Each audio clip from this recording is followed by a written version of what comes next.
এই শীতে বা এই ঠান্ডায় দেখা যায় আমাদের অনেকের বাসারই ছোট ছোট বেবিদের বা ছোট ছোট বাচ্চাদের দেখা যায় নাক বন্ধ হয়ে থাকে।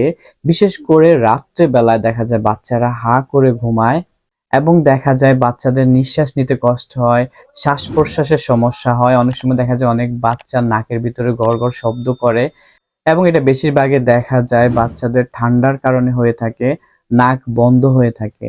এই নাক বন্ধ হওয়ার জন্য হোমিওপ্যাথিতে একটা চমৎকার মেডিসিন রয়েছে ছোট ছোট শিশুদের জন্য, সেটা হচ্ছে অ্যামনকার্ব।